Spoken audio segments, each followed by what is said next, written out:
too much noise today. I just need the road, the rain, and the hum of the engine.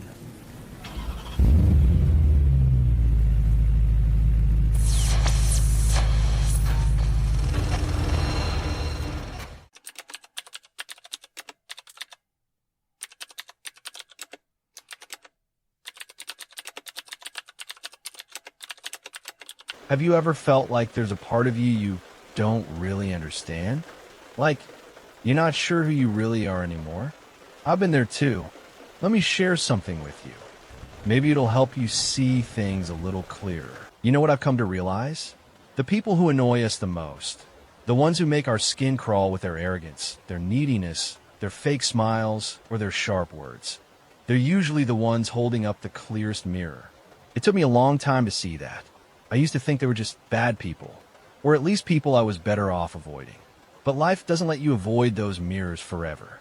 I remember this guy I used to work with. He was loud, always interrupting others, needing to be the smartest in the room. He drove me crazy. Every time he opened his mouth, I could feel this knot forming in my stomach. I thought I hated him, but the truth? I hated how much he reminded me of a version of myself I was trying to hide. The part of me that also wanted to be seen. The part that felt like if I didn't speak up or prove my worth, I'd disappear. That's when it started hitting me. The things we judge in others are often the parts of ourselves we've pushed into the basement. The shadow, as Jung would call it. Not because we're evil or broken, but because somewhere along the line, we were told this part of you is not lovable. So we buried it. But shadows don't stay buried. They show up in strange ways, in jealousy, in blame, in overreactions to people who haven't really done anything wrong. They show up in our relationships, in the way we parent, in the quiet resentment that lingers in our friendships. They show up because they want to be seen, because the soul, even the parts we're ashamed of, just wants to be accepted. And that's the part that hurts the most, realizing that I'd spent years trying to be someone I wasn't, trying to be agreeable, calm, likable. But inside, I was angry. I was envious. I was scared of being invisible. And instead of owning that, I projected it onto other people. One night, I couldn't sleep. I had just gotten into a fight with someone I cared about, and I couldn't stop replaying what I had said, the way I had snapped, the look on their face. I lay in the dark and whispered to myself, "What's wrong with me?" And then this thought came in, soft but clear, maybe nothing is wrong. Maybe something is just hurting. That was the first time I allowed myself to get curious instead of judgmental, to ask, what am I really feeling beneath all this? And when I did, the answer wasn't rage. It was grief. It was the grief of all the years I tried to be someone else, the grief of parts of myself I had abandoned to be accepted, to be safe. I think most of us carry that kind of grief. It hides behind our perfectionism, our criticism of others, our need to stay busy or in control. And we think we're just being strong or put together, but really, we're just scared to be seen, fully seen. Because what if the real us isn't good enough? But here's the twist. The more I looked at those ugly, uncomfortable parts, the more human I felt. And oddly, the more compassion I had, not just for myself, but for other people. Because when you realize that everyone is carrying something unseen, it softens you. You stop needing to be right all the time. You stop needing to prove anything. It doesn't make the pain go away. It just makes it less lonely. So now, when someone triggers me, when I feel that familiar spike of irritation or defensiveness, I try, and I don't always succeed, but I try to ask myself, what part of me is feeling unseen or rejected right now? And sometimes the answer is surprising. Sometimes it's a part of me I haven't spoken to in years. The little girl who felt like she had to be the peacemaker. The teenager who was too scared to show how much she cared. The adult who's still learning how to set boundaries. I'm not saying it's easy. Shadow work is like opening a door to a room you've kept locked for decades. It's dark and musty in there. It smells like regret and shame. But once you turn on the light, you start to see that it's not as terrifying as you thought. There are pieces of you in there, beautiful, wild, tender pieces just waiting to come home. And maybe that's what healing really is. Not fixing ourselves, but gathering the parts we thought we had to exile in order to be loved. Bringing them back into the light. Saying, I see you. You're allowed to be here too. That's where I'm at now. Still learning, still fumbling, still holding up mirrors, even when I don't want to. But slowly becoming more whole. And I want that for you too. It's strange how early we learn to turn against ourselves. When I really think about it, I can trace so much of my inner conflict back to this quiet, invisible pressure, the one that told me you can't be like that. Not outright, not loud, but subtly, in the raised eyebrow when I got too excited, in the tight smile when I asked too many questions, in the way love felt just a little bit further away when I showed too much of who I really was. So I started editing myself, bit by bit, softening my voice, shrinking my needs, hiding my anger, pretending not to care when I really did. I didn't even realize I was doing it. It just felt safer, more acceptable, and at first it worked. People liked me. I got praise for being so mature, for being easy to be around. I wore those compliments like armor. But underneath, I was disappearing, slowly and silently. I was becoming a stranger to myself. You see, when you're constantly trying to live up to an image of the good daughter, the strong friend, the unbothered adult, something inside you starts to die. Not in a dramatic, movie-worthy way, but in a slow, aching way that makes life feel heavy and flat. You're alive, technically. You're functioning, but you're not really living. And the worst part? You don't even realize it until the numbness becomes unbearable. That's what happened to me. I hit this wall where no amount of productivity or people-pleasing could distract me from the hollowness. I was tired, not in the way sleep could fix, but in the way that comes from carrying a version of yourself that isn't really yours. A self built out of expectations, survival strategies, and fear of being too much. I started to ask myself questions I had avoided for years. Who am I when I'm not performing? What do I want when I'm not trying to be what everyone else needs? And what am I so afraid will happen if I show the real me? The answers didn't come all at once. They came in whispers, in quiet moments, in tears I couldn't quite explain. I realized I had internalized so many shoulds. I should be calm, I should be grateful, I should be successful, I should be over it by now. But none of those shoulds had room for my humanity. No room for my rage, my messiness, my confusion. No room for the part of me that didn't want to hold it all together anymore. And that's when it hit me. I wasn't healing. I was managing my image, managing my emotions, managing other people's comfort. But true healing doesn't happen in control. It happens in surrender. It happens when you stop trying to be good and start trying to be honest. And being honest, for me, meant admitting things I didn't want to face. That sometimes I resented the roles I played. That I was lonely, even in a room full of people. That I didn't always like the person I had become. Not because I was bad, but because I wasn't me. I had spent so much energy rejecting the parts of myself that felt inconvenient or too much. But in doing that, I had rejected the very parts of me that made me real. My hunger, my grief, my longing, my wildness. There's this myth that if we can just fix ourselves enough, we'll finally be worthy of love. But what if love isn't found in perfection? What if it's found in the broken, breathing truth of who we really are? That idea terrified me at first, because if I stopped performing, if I stopped managing everyone's perception of me, what would be left? Would I still be loved? Would I even be seen? And yet, there's also this tiny, persistent hope that maybe, just maybe, the love I was really craving was my own. I don't mean the kind of self-love that's plastered on Instagram posts. I mean the raw, trembling kind. The kind that says, even if no one else claps for you, I won't leave. I'll be here. So I started showing up for myself in small, imperfect ways. Letting myself cry when I needed to. Saying no even when my voice shook. Admitting when I was tired or scared, but didn't have the answers. It wasn't glamorous. It wasn't always graceful, but it was real. And little by little, I felt something shift. The self I had buried, the one with sharp edges and tender spots, started coming back to life. Not to cause chaos, but to tell me, I'm still here, and you don't have to earn your place. That was the beginning of liberation. Not from others, but from the prison I had built inside myself. A prison made of shoulds, fear, and the lie that I had to be someone else to be safe. And if you've ever felt like you're suffocating inside your own skin, I just want you to know you're not alone. And there's a way out. Not by becoming someone better, but by becoming you, the real you, the one who's been waiting.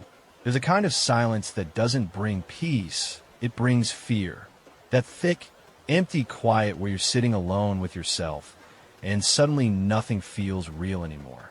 You look around at your life, your job, your apartment, the friends you text, the plans in your calendar, and it all feels like someone else's story.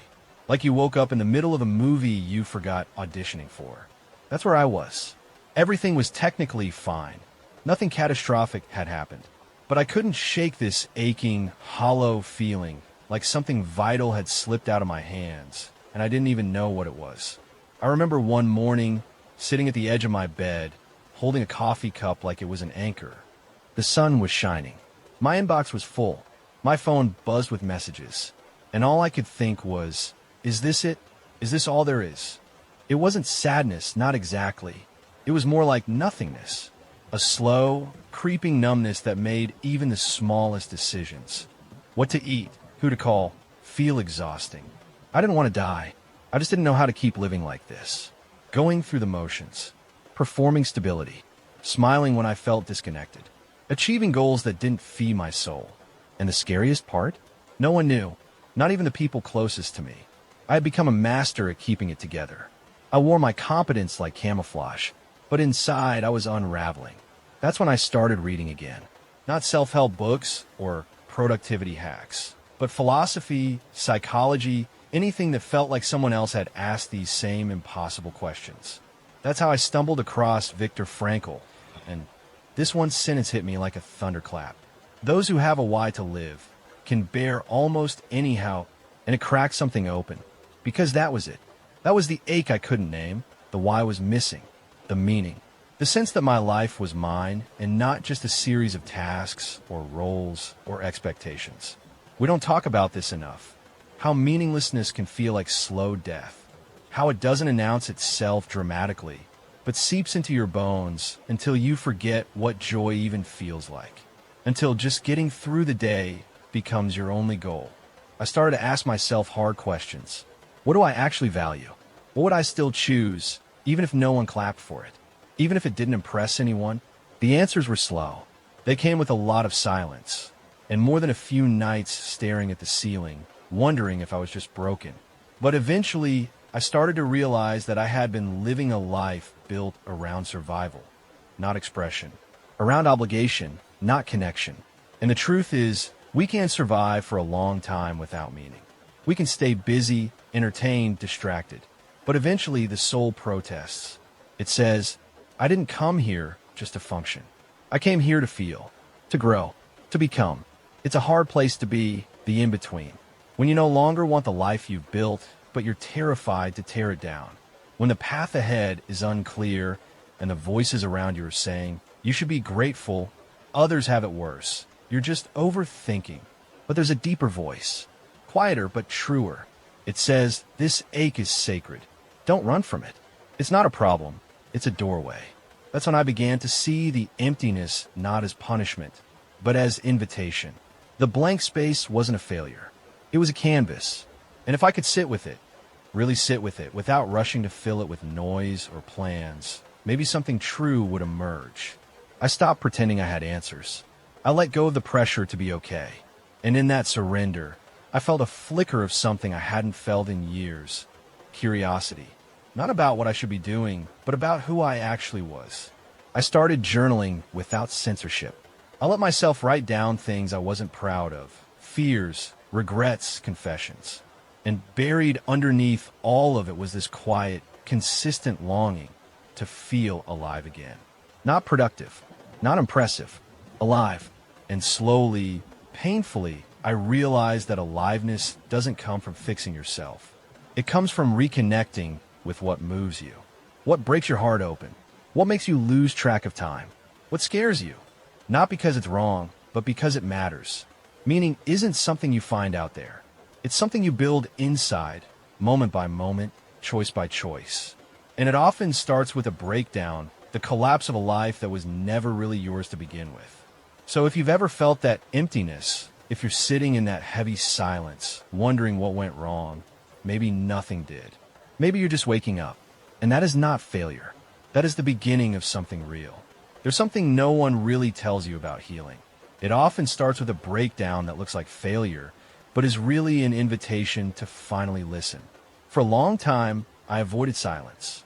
I filled it with podcasts, music, texts, plans, anything to keep the stillness away. Because I knew, deep down, that if I sat with it too long, something inside me would start speaking. And I wasn't ready to hear what it had to say. But eventually, the distractions stopped working. I was exhausted from pretending, from holding up this image of myself that was always fine, always handling it. I couldn't outrun my own loneliness anymore. That's when it came, not like a thunderstorm, but like fog, thick and slow. I couldn't concentrate. I couldn't laugh the way I used to. The days bled into each other. It felt like I was walking through molasses, weighed down by something I couldn't name. It was depression, though I didn't want to call it that. I thought depression meant lying in bed all day, crying uncontrollably. But for me, it was more like absence of color, of energy, of desire. And I remember reading this line from Jung that stopped me cold. Depression is like a woman in black. If she turns up, don't shoo her away. Invite her in, offer her a seat, and listen to what she has to say.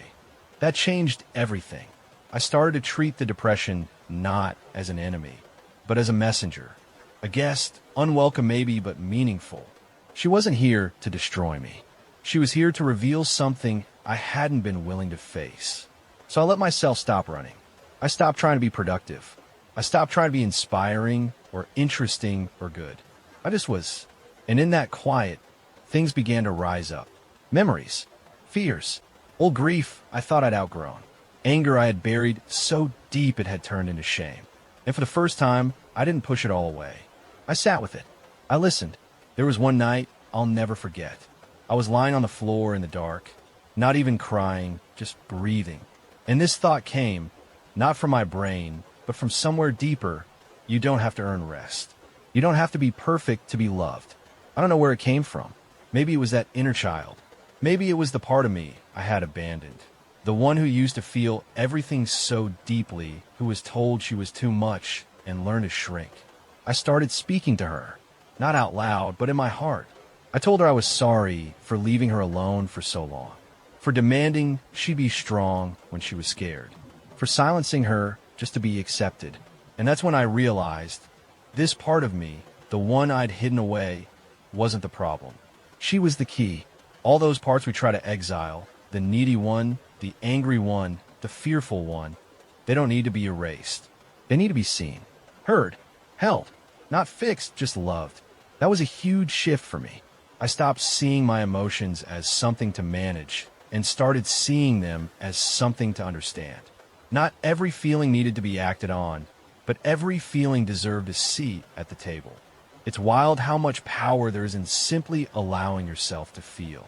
Not analyzing, not explaining, just feeling. It's like the body knows what it needs to release if we'd only get out of its way. And slowly, so slowly, things began to move. The fog didn't vanish overnight, but I noticed flickers of light. A song that made me tear up, a walk that didn't feel pointless, a laugh that surprised me. Small signs of life returning. Not because I beat the depression, but because I let it speak. And what it told me was this: you are tired of hiding. You're tired of holding it all alone. You are ready to be whole, not just polished. So many of us walk around pretending, smiling through pain, performing okayness. But I think what we're really craving is to be seen, not for who we pretend to be, but for who we really are, mess and all. And I want you to know something. If you're in that dark place too, it doesn't mean you're broken. It doesn't mean you're weak. It might mean you're finally ready. Ready to stop performing. Ready to meet the version of yourself you left behind. It's not pretty work, but it's sacred. Because that shadowy part of you, she's not your enemy. She's your lost sister. Your wounded protector. The one who stood guard when you couldn't. And she's been waiting patiently for you to come back home. So go gently. Don't rush. Let the silence speak. Let the sorrow breathe. You're not falling apart. You're falling into yourself. There's this idea we carry Maybe we were taught it. Maybe we picked it up just by watching the world. That pain is something to be avoided. Like it's a mistake. Like if we were doing life right, we wouldn't feel so much. But that's a lie. Pain isn't the problem. It's the signal, the messenger, the fire that burns away the illusions we've been clinging to. And I didn't understand that, not until the pain I had been pushing down finally pushed back. I was always the one who held it together. Even when I was falling apart inside, I knew how to smile, how to distract, how to pretend. But your body keeps the score. Your soul keeps receipts. You can't outrun what wants to be felt. One night I broke, not in some dramatic Hollywood kind of way. I didn't throw things or scream. I just sat there in the middle of my kitchen floor and I felt everything. All at once. The grief of being unseen. The rage I had swallowed for years. The ache of trying so hard and never feeling like it was enough. The shame, God, the shame, for feeling like maybe the reason I was struggling was because something in me was defective. And for the first time, I didn't try to push it away. I didn't try to be strong. I let it wash over me like a storm I couldn't control. And in that surrender, something shifted. Because under all the noise, all the fear, there was this small, steady truth rising up inside me. You were allowed to hurt. It sounds so simple, but it broke something open in me. Because I had spent most of my life trying to earn love by being okay, by being low maintenance, by not needing too much. And here I was, crumbling and still worthy of love. The pain wasn't weakness. It was wisdom. It was showing me all the places I had abandoned myself, all the ways I had prioritized harmony over honesty, image over integrity. And most of all, it was showing me that I didn't need to be better to be worthy. I just needed to be real. That's what shadow work really is, I think. Not fighting the darkness, but letting it teach you. Sitting with the feelings you were taught to fear. The ones you were told made you broken, unlovable, dramatic, too much. When I stopped resisting the pain, it became something else. It became clarity. I started seeing myself more clearly. Not the edited version, but the full picture. The parts of me that were fierce and fiery. The parts that longed for connection. The parts that were still tender from old wounds that had never been named. And strangely, I began to feel stronger. Not because I had overcome the pain, but because I had integrated it. I had learned to carry it differently. To hold it like a compass, not a curse. It taught me what I truly valued. What I would no longer tolerate. Where I had betrayed myself just to feel accepted. And it gave me the courage to start living in alignment. Not with what others wanted, but with what I knew was true in my bones. And that's the thing about pain.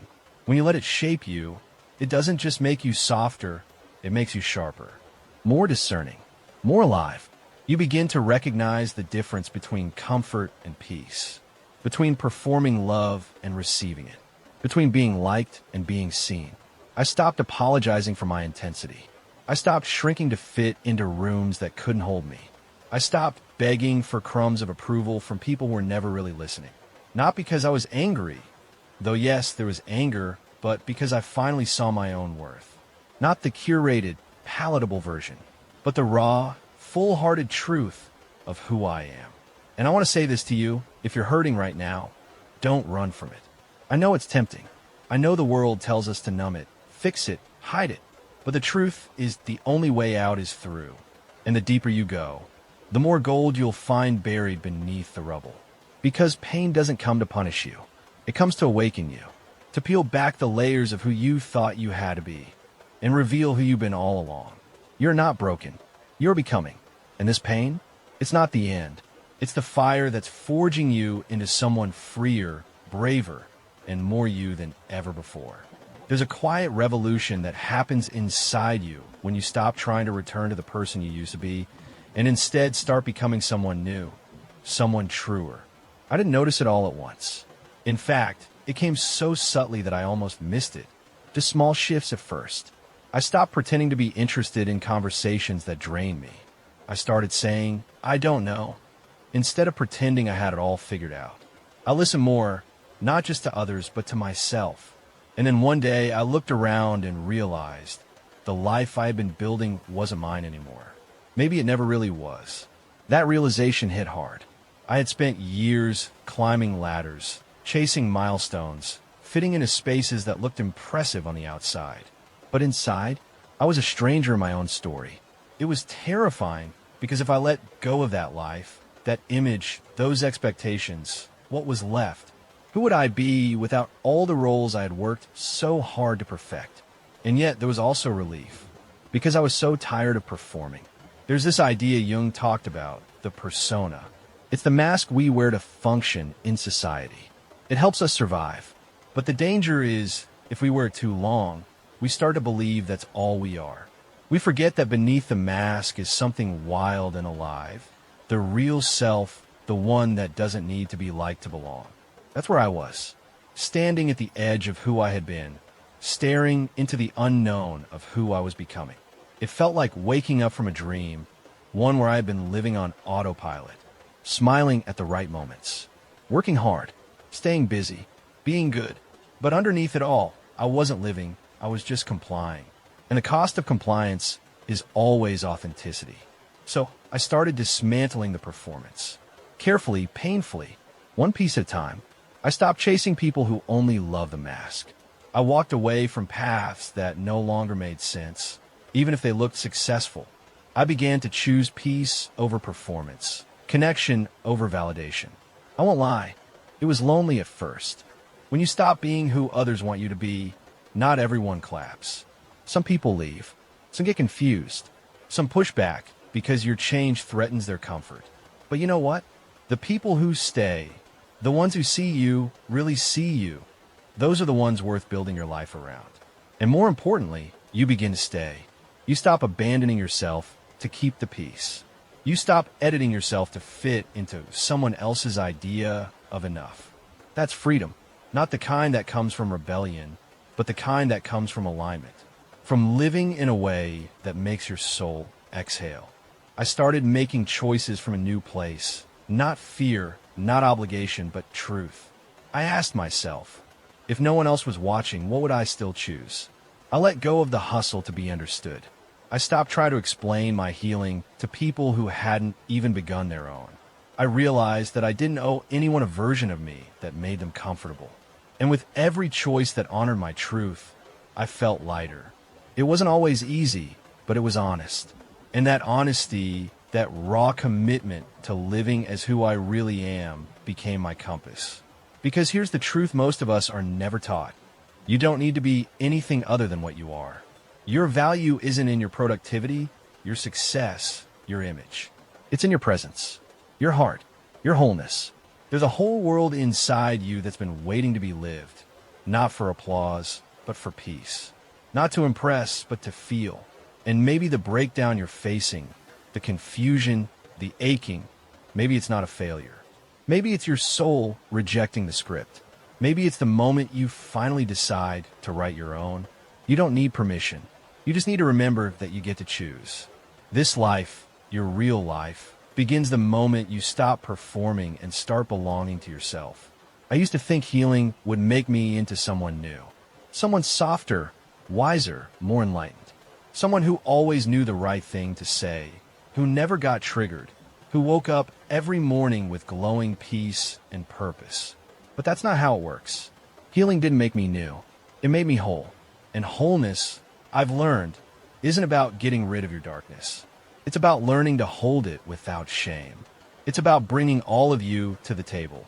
The light and the shadow, the grace and the grit, the fear and the fire, and saying, you all belong.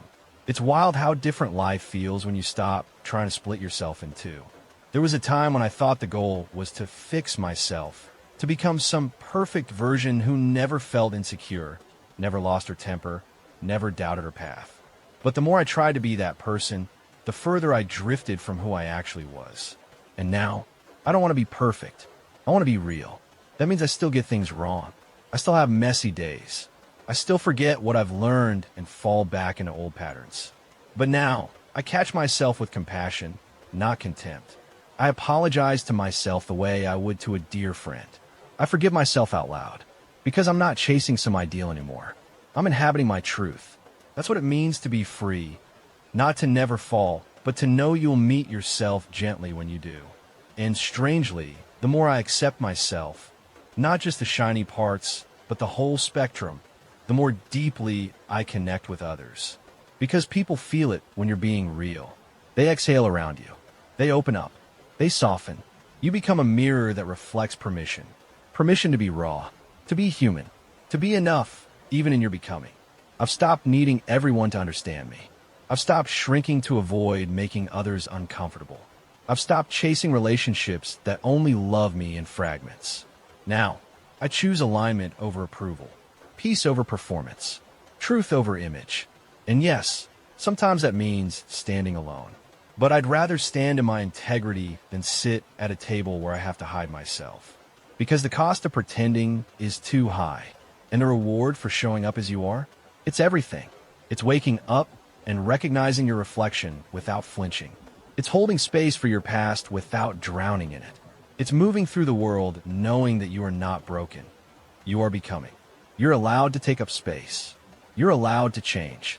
You're allowed to outgrow people, patterns, entire identities. You're allowed to start again, and again, and again. Because this isn't a linear journey. It's a spiral. You'll revisit the same lessons from different angles. But each time, you'll bring more compassion, more clarity, more courage. And eventually, you'll look back and realize you didn't just survive. You returned, not to who you used to be, but to the version of you that was always waiting beneath the noise. The one who never needed to be fixed, only loved, remembered, and invited home. And maybe that's the whole point. Not to become someone else, but to become yourself fully. Finally, if this felt meaningful to you, it might mean something to someone else too. So hit like, leave a comment, or subscribe. That's how YouTube knows to share it with others. Maybe together, we can help someone see things a little differently.